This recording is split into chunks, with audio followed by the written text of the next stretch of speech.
도시의 스카이라인을 수놓던 거대한 타워 크레인들이 멈춰섰습니다. 한때는 대한민국 경제 성장의 상징이었고 누군가에게는 내 집 마련의 꿈이었으며 투자자들에게는 황금알을 낳는 거위였던 건설 현장들. 그러나 지금 이곳에는 적막만이 감돌고 있습니다. 바람에 흔들리는 가림막 소리만이 이곳이 아직 살아있는 공간임을 희미하게 증명할 뿐입니다. 우리는 이 침묵을 단순한 공사 지연으로 치부해서는 안 됩니다. 이것은 우리 경제의 가장 약한 고리, 부동산 프로젝트 파이낸싱이 보내는 첫 번째 구조 신호이자 거대한 붕괴의 서막일 수 있기 때문입니다. 경제는 흔히 심리라고 말합니다. 하지만 지금 건설업계를 짓누르는 공포는 막연한 심리가 아닙니다. 그것은 매우 구체적이고 실체적인 숫자들입니다. 지난 몇 년간 우리는 전례 없는 저금리 유동성 파티를 즐겼습니다. 땅만 파면 돈이 된다는 믿음 아래 건설사와 시행사는 자기 자본을 거의 들이지 않고 오로지 미래에 지어질 건물의 수익성만을 담보로 수천억, 수조 원을 끌어다 썼습니다. 이것이 바로 PF, 프로젝트 파이낸싱의 본질입니다. 경기가 좋을 때 PF는 자본 없는 아이디어를 현실로 만드는 마법의 지팡이였습니다. 하지만 금리가 치솟고 자재비가 폭등하며 미분양이 속출하는 지금, 그 마법의 지팡이는 시한폭탄으로 돌변했습니다. 지금 금융권에는 브리지론이라는 시한폭탄의 타이머가 돌아가고 있습니다. 본공사에 들어가기도 전에 높은 이자로 빌려 쓴 단기 자금들이 만기를 앞두고 있습니다. 과거 같으면 본 PF로 전환되어 낮은 금리로 갈아탔겠지만 지금은 금융기관들이 지갑을 닫아버렸습니다. 돈맥 경화. 혈관이 막히면 심장이 멈추듯 자금이 돌지 않는 건설사는 쓰러질 수밖에 없습니다. 문제는 이것이 개별 기업의 파산으로 끝나지 않는다는 점입니다. 건설사의 보증을 섰던 증권사, 자금을 대준 저축은행과 캐피탈사, 그리고 그곳에 돈을 맡긴 수많은 예금자들에게까지 그 충격파는 도미노처럼 번져나갈 준비를 하고 있습니다. 우리는 이미 과거에 이와 유사한 공포를 경험했습니다. 1997년 외환위기, 2008년 금융위기 때마다 건설업의 붕괴는 경제 위기의 도화선이 되거나 위기를 증폭시키는 기폭제 역할을 했습니다. 그리고 2020년, 지금의 위기는 그때보다 더 복잡하고 교묘하게 얽혀 있습니다. 가계부채와 부동산 거품, 그리고 기업 부채가 한 덩어리로 엉겨붙어 있기 때문입니다. 이 다큐멘터리는 단순한 공포를 조장하기 위한 것이 아닙니다. 덮어두고 외면하기엔 너무나 커져버린 이 부실의 실체를 냉정하게 직시하기 위함입니다. 겉으로는 평온해 보이는 금융시장의 수면 아래에서 얼마나 치열한 폭탄 돌리기가 벌어지고 있는지, 그리고 그 폭탄이 터졌을 때 우리의 삶은 어떻게 달라질지 시뮬레이션 해볼 것입니다. PF 부실이라는 뇌관은 이미 작동을 시작했습니다. 카운트다운은 시작되었고 남은 시간은 그리 많지 않습니다. 오늘 우리는 그 카운트다운의 숫자를 하나씩 짚어보려 합니다. 자본주의 시스템이 보내는 가장 강력한 경고음, 지금부터 그 소리에 귀를 기울여 주십시오. 위기는 언제나 가장 화려했던 곳에서부터 균열을 드러냅니다. 불과 2, 3년 전만 해도 밤새 줄을 서야 당첨될 수 있었던 로또 청약의 현장, 그 뜨거웠던 열기는 이제 싸늘하게 식어버렸습니다. 건설업계 붕괴 시나리오의 첫 번째 징후이자 가장 확실한 병고등, 바로 미분양의 급증입니다. 부동산 시장에서 미분양은 단순한 재고가 아닙니다. 그것은 투입된 자본이 회수되지 못한 채 콘크리트 벽 속에 갇혀버렸음을 의미합니다. 특히 우리가 주목해야 할 지표는 단순한 미분양이 아닌 준공 후 미분양입니다. 업계에서는 이를 악성 미분양이라 부릅니다. 건물이 다 지어졌는데도 주인을 찾지 못한 이 집들은 시행사와 건설사에게는 매일매일 이자가 불어나는 거대한 빚더미 그 자체입니다. 자금 회수의 출구가 봉쇄된 상황에서 금융권에 약속한 대출 만기는 무심하게 다가옵니다. 과거에는 할인 분양이라도 해서 현금을 확보하려 했지만 지금은 그마저도 쉽지 않습니다. 바로 원자재 가격 폭등이라는 또 다른 악재가 겹쳤기 때문입니다. 러시아 우크라이나 전쟁 이후 급등한 시멘트, 철근 가격, 그리고 인건비 상승은 공사비 원가를 천정부지로 끌어올렸습니다. 분양가를 낮추면 팔릴 수는 있겠지만 팔면 팔수록 손해를 보는 기형적인 구조, 이른바 적자의 늪에 빠진 것입니다. 깎아주자니 손실이 확정되고 버티자니 이자 비용이 눈덩이처럼 불어나는 진퇴양난의 상황. 이것이 현재 대한민국 건설사들이 마주한 잔인한 현실입니다. 더욱 심각한 것은 이러한 공포가 지방에서 시작되어 수도권 핵심지로 빠르게 전이되고 있다는 사실입니다. 지방 중소건설사들의 연쇄 부도는 이미 시작되었고 이들의 부도는 지역 경제의 생태계를 파괴하고 있습니다. 하청업체들이 대금을 받지 못해 줄도산하고 현장 노동자들은 일자리를 잃습니다. 우리가 단순히 집값이 떨어지나 보다 라고 생각하며 넘기는 그 뉴스 한 줄 뒤에는 수많은 하청업체 사장님들의 피눈물과 가게의 생존 위기가 숨겨져 있습니다. 금융권은 이미 냄새를 맡았습니다. 그들은 비가 올 때 우산을 뺏는다는 속설처럼 가장 위험한 현장부터 자금줄을 조이기 시작했습니다. 신규 대출은 중단되었고 기존 대출의 만기 연장은 거부당하고 있습니다. 건설사라는 거대한 댐에 미분양이라는 구멍이 뚫렸고 그 구멍우롱성이라는 물이 걷잡을 수 없이 빠져나가고 있습니다. 이제 이 물살은 어디로 향할까요? 댐이 무너진다면 그 아래에 있는 마을들은 무사할 수 있을까요? 다음 파트에서는 이 위기가 어떻게 복잡한 금융공학의 설계를 타고 금융 시스템 전체로 번져나가는지 그 죽음의 메커니즘을 분석해 보겠습니다. 건설 현장의 위기가 왜 여의도 금융가 전체를 공포로 몰아넣는 걸까요? 그 해답은 바로 부동산 PF의 독특한 자금 조달 구조에 있습니다. 대한민국 부동산 개발의 대부분은 시행사가 가진 10% 남짓의 자본금과 90%의 빚으로 이루어집니다. 담보가 없는 텅 빈 땅에 수천억 원을 빌려주는 이 위험천만한 거래가 가능했던 건 바로 신용보강이라는 마법 때문이었습니다. 건설사가 책임지고 건물을 완성하겠다고 약속하고 증권사가 만약 시행사가 돈을 못 갚으면 우리가 대신 갚겠다고 보증을 섭니다. 이 약속을 믿고 발행되는 것이 바로 PFABCP 자산 유동화 기여보험입니다. 쉽게 말해 미래의 분양 수익을 담보로 발행한 어음입니다. 문제는 여기서 치명적인 만기의 불일치가 발생한다는 점입니다. 아파트 공사는 보통 3년 이상 걸립니다. 하지만 돈을 빌려오는 이 ABCP의 만기는 고작 3개월입니다. 3개월마다 빚을 갚고 다시 빌리는 과정을 공사가 끝날 때까지 10번 넘게 반복해야 한다는 뜻입니다. 이를 금융용어로 차환이라고 합니다. 시장에 돈이 넘치고 금리가 쌀 때는 이 폭탄 돌리기가 아주 매끄럽게 작동했습니다. 증권사들은 수수료를 챙기고 투자자들은 은행 이자보다 조금 더 높은 수익에 만족했죠. 모두가 행복한 파티였습니다. 하지만 금리가 급등하자 상황은 돌변했습니다. 3개월마다 돌아오는 만기는 공포의 카운트다운이 되었습니다. 투자자들은 건설사가 망할 것 같은데 내 돈을 돌려받을 수 있을까? 라고 의심하기 시작했습니다. 의심은 확신이 되고 곧 자금 회수로 이어집니다. 투자자가 차환을 거부하는 순간 그 막대한 빚은 보증을 섰던 증권사와 캐피탈사가 고스란히 떠안아야 합니다. 수조 원대 보증을 섰던 대형 증권사라 할지라도 현금이 말라버리는 유동성 위기 앞에서는 속수무책일 수밖에 없습니다. 이것이 바로 경제 충격의 메커니즘입니다. 건설사의 부실이 ABCP라는 도관을 타고 금융사의 유동성 위기로 전이되고 이것이 다시 채권시장 전체를 얼어붙게 만드는 악순환. 시장에서는 우량 기업이 발행한 채권조차 팔리지 않는 돈맥 경화 현상이 발생합니다. 돈이 돌지 않는다는 것은 경제의 피가 멈춘다는 뜻입니다.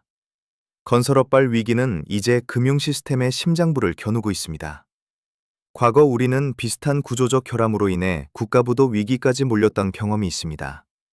그리고 저 멀리 지구 반대편에서도 무리한 부동산 개발과 금융의 결탁이 어떤 파국을 불러왔는지 생생한 교훈들이 존재합니다. 다음 파트에서는 글로벌 사례를 통해 지금 우리가 걷고 있는 이 길이 어디로 향하고 있는지 비교해 보겠습니다. 역사는 종종 소름 끼치는 탕행 이론을 보여줍니다.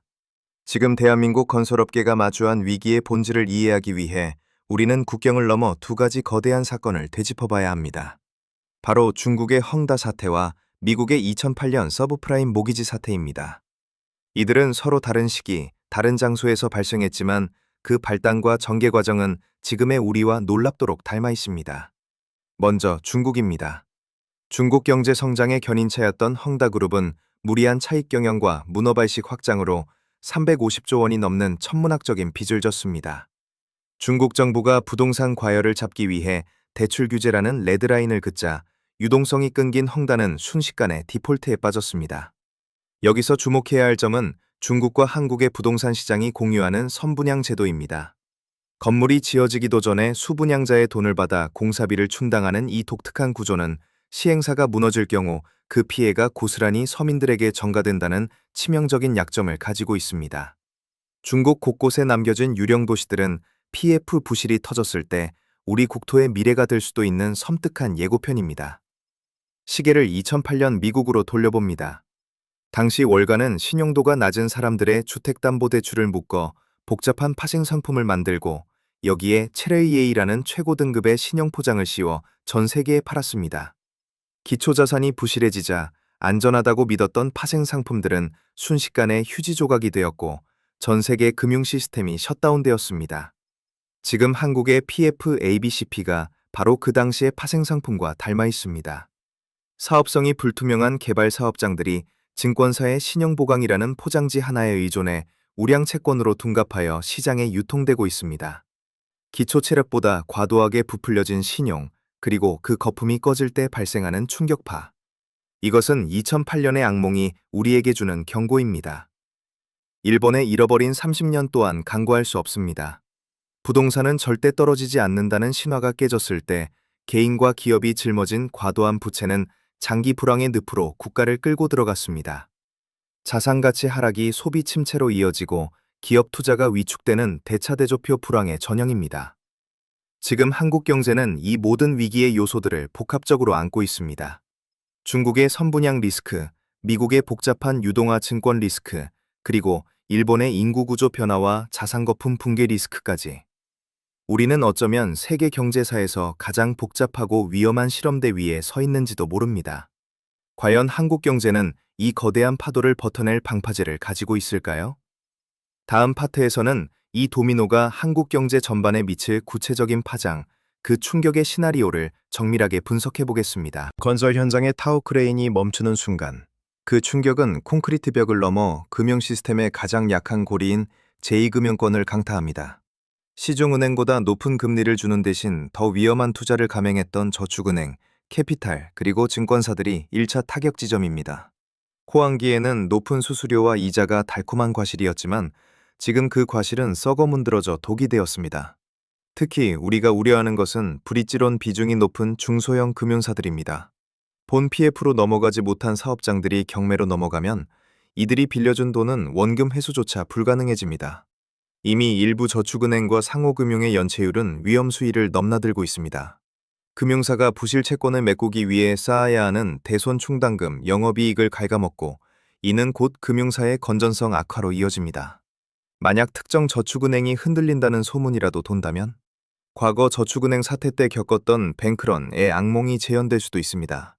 금융 시스템은 신뢰라는 얇은 얼음 위에 서 있습니다. 그 얼음에 금이 가기 시작한 것입니다. 더 큰 문제는 이 위기가 금융권을 넘어 실물 경제 전체를 질식시킨다는 점입니다. 금융권이 위험을 감지하면 가장 먼저 하는 일은 돈줄 죄기입니다. 건설업뿐만 아니라 제조업, 유통업 등 건실한 일반 기업들조차 대출 연장이 거부되거나 살인적인 금리를 요구받게 됩니다. 이를 신용경색이라 부릅니다. 돈이 돌지 않으면 기업은 투자를 줄이고 고용을 축소합니다. 건설업은 대한민국 전체 고용의 약 7%를 담당하고 전후방 연관 효과가 가장 큰 산업 중 하나입니다. 인테리어, 가구, 이사, 공인중개업 등 골목 상권은 물론 현장 일용직 노동자들의 생계까지 직결되어 있습니다. 건설업의 붕괴는 곧 내수 소비의 침체를 의미합니다. 아파트가 안 팔리는데 내 장사가 왜 안 되지? 라고 묻는다면 바로 이런 경제의 거미줄 같은 연결성 때문입니다. 자산가치 하락은 가계의 지갑을 닫게 만드는 역자산 효과를 불러오고 이는 다시 기업의 실적 악화로 이어지는 악순환의 고리를 완성합니다. 지금 한국 경제는 고물가, 고금리, 고환율의 3고 파도에 휩쓸려 있습니다. 여기에 PF 부실이라는 거대한 암초까지 만났습니다. 이 충격은 단순히 GDP 성장률 0.1% 하락 정도의 수치로 끝나지 않습니다. 누군가에게는 평생 일군 사업체의 부도이고 누군가에게는 실직이며 누군가에게는 감당할 수 없는 빚더미입니다. 과연 정부와 중앙은행은 이 거대한 붕괴를 막을 골든타임을 지킬 수 있을까요? 아니면 시장의 원칙대로 구조조정의 칼날을 휘두르게 될까요? 다음 파트에서는 이 난국을 타개하기 위한 정부의 필사적인 대응책과 그 딜레마를 심층 분석합니다. 시장이 비명을 지르기 시작하면 결국 호출되는 것은 정부와 중앙은행이라는 최후의 소방수입니다. 하지만 이번 화재는 물을 뿌린다고 쉽게 잡힐 불이 아닙니다. 지금 정부와 한국은행은 그 어느 때보다 고통스러운 정책 딜레마에 빠져 있습니다. 정부의 대응은 신속과 총력전으로 요약됩니다. 채권시장 안정펀드를 재가동하고 주택도시보증공사의 PF 보증 규모를 수십조 원 단위로 확대했습니다. 심지어 첨견 보증의 보정 푸디엄 등급들을 물을 총적전도 확대했습니다. PF 대주단 협약을 부활시켰습니다. 이해관계가 다른 수백 개의 금융기관들을 한자리에 모아 서로 죽지 않으려면 만기를 연장해주고 이자를 깎아주라고 강제하는 것입니다. 이는 시장 자율에 맡기기엔 상황이 너무 위급하다는 반증입니다. 부실 사업장을 경매로 넘겨 정리하는 수술보다는 일단 산소호흡기를 달아 생명을 연장시키는 연착륙 전략을 택한 것입니다. 하지만 한국은행의 입장은 훨씬 복잡합니다. 중앙은행의 제1책무는 물가 안정입니다. 물가를 잡기 위해서는 금리를 높여 돈줄을 죄어야 하지만 금리를 올리면 막대한 빚을 진 건설사와 가게가 무너집니다. 반대로 금융 안정을 위해 돈을 풀자니 잡혀가던 물가와 환율이 다시 튀어오를 위험이 있습니다.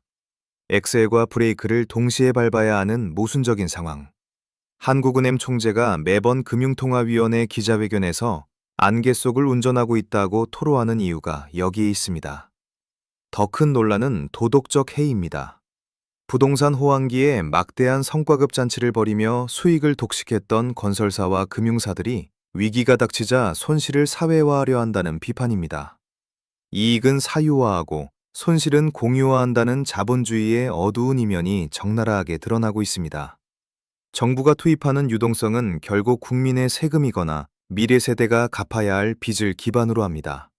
부실 기업을 정리하지 않고 세금으로 연명시키는 것은 좀비 기업만 양산하여 한국 경제의 장기적인 활력을 떨어뜨릴 수 있습니다.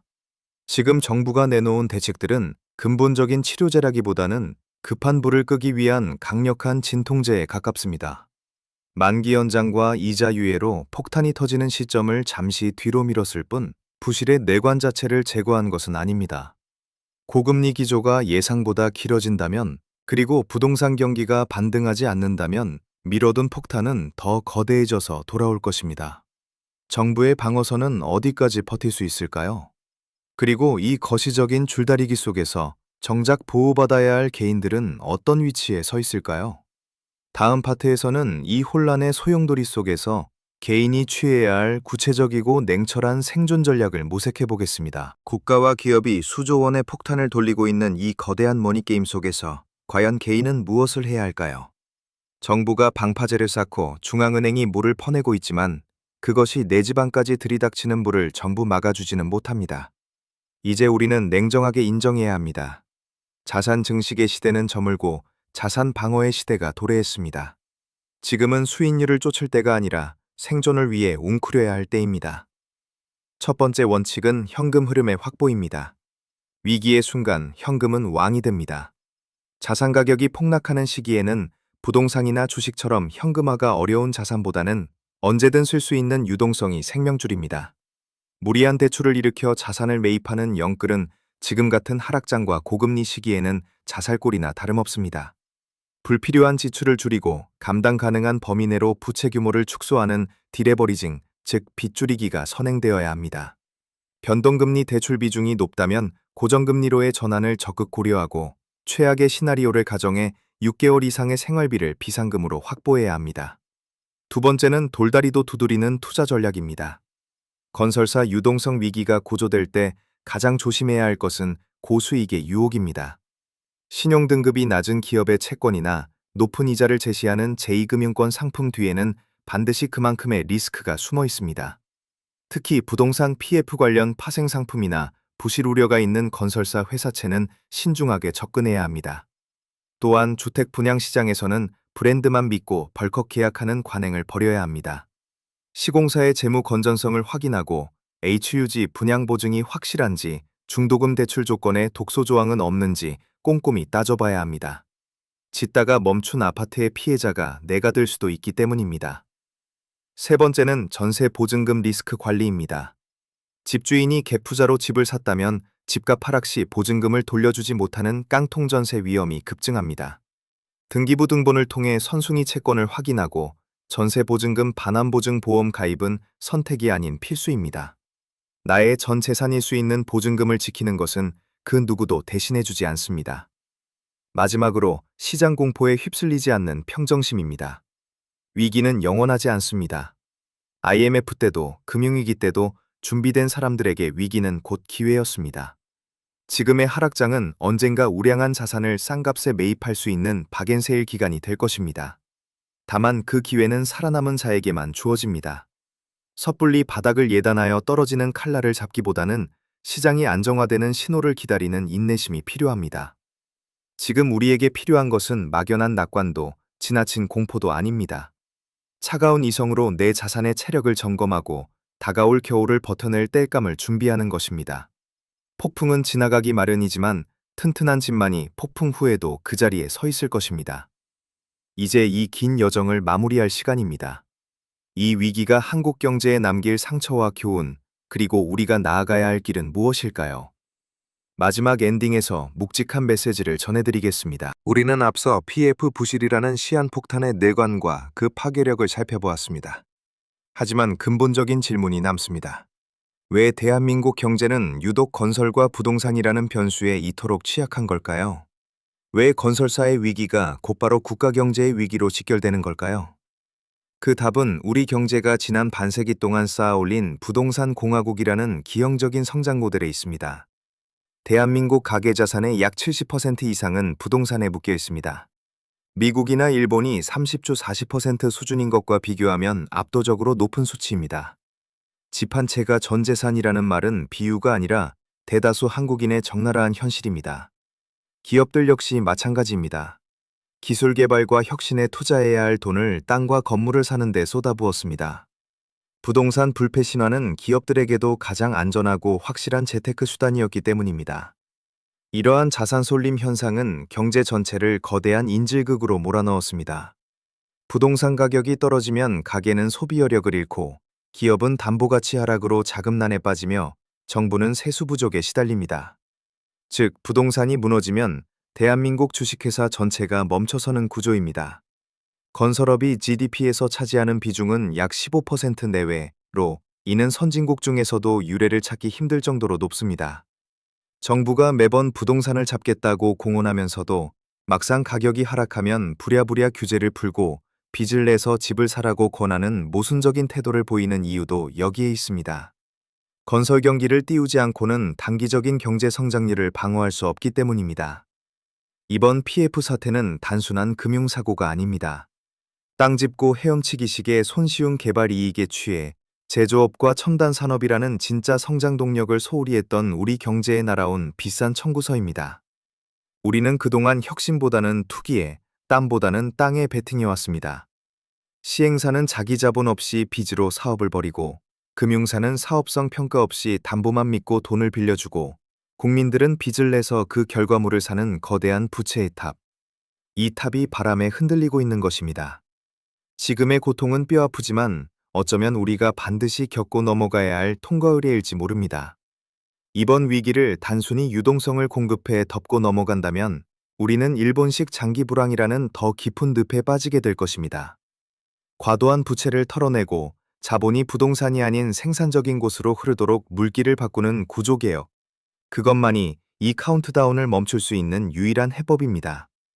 이제 우리는 선택의 기로에 서 있습니다. 무너져가는 모래성을 다시 보수할 것인가, 아니면 고통스럽더라도 단단한 땅 위에 새로운 집을 지을 것인가.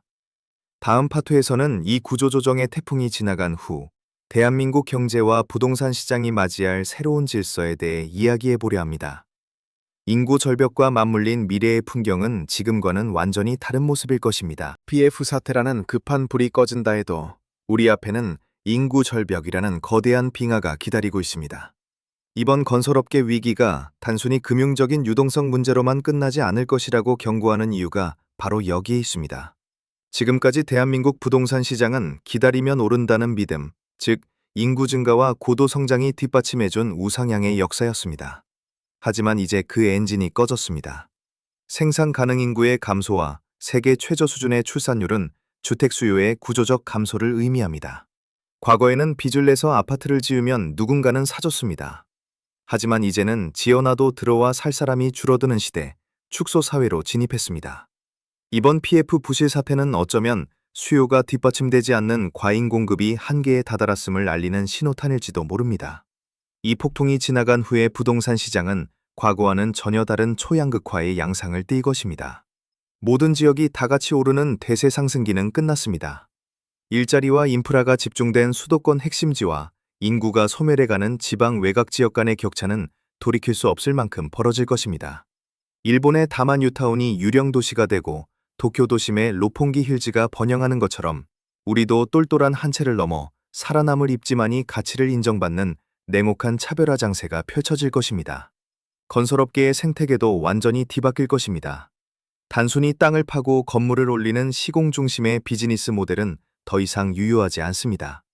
이제 건설사들은 건물을 짓는 것에서 멈추지 않고 공간을 운영하고 관리하며 부가가치를 창출하는 종합부동산 서비스 기업으로 진화해야 합니다. 이미 선진국의 건설사들은 임대 관리, 리모델링, 그리고 IT 기술을 접목한 프롭테크로 눈을 돌린 지 오래입니다.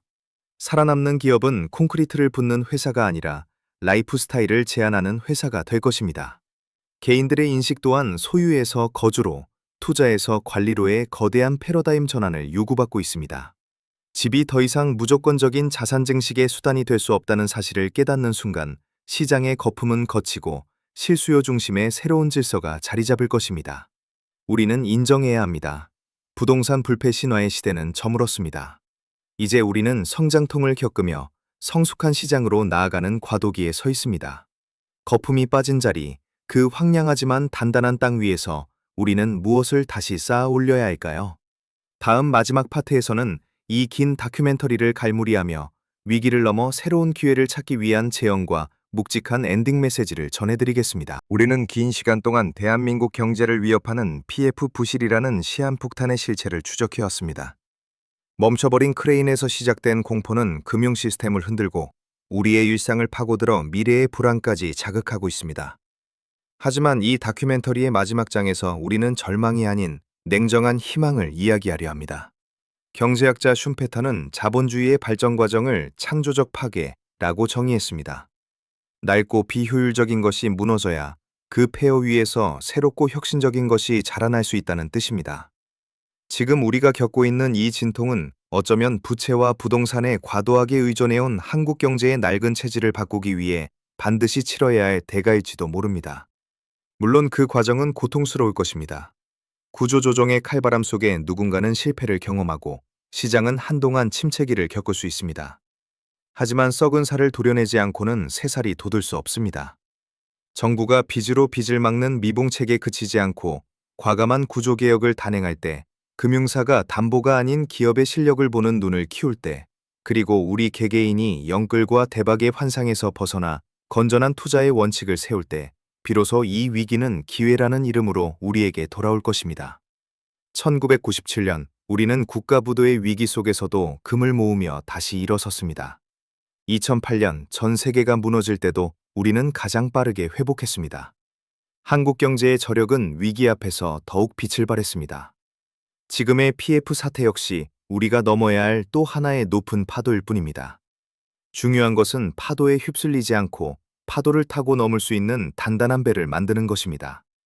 콘크리트 유토피아의 시대는 저물어 가고 있습니다. 이제 우리는 벽돌과 시멘트가 아닌 혁신과 기술, 그리고 사람의 가치가 중심이 되는 새로운 경제 모델을 설계해야 합니다. 부실의 카운트다운은 멈추지 않았지만 그것이 파멸의 카운트다운이 될지 아니면 새로운 경제로 도약하는 리부트의 카운트다운이 될지는 오직 우리의 선택에 달려 있습니다. 지금 당신의 자산은, 그리고 우리 사회의 시스템은 얼마나 단단합니까? 거품이 꺼진 뒤에도 흔들리지 않을 진짜 가치를 찾으시길 바랍니다.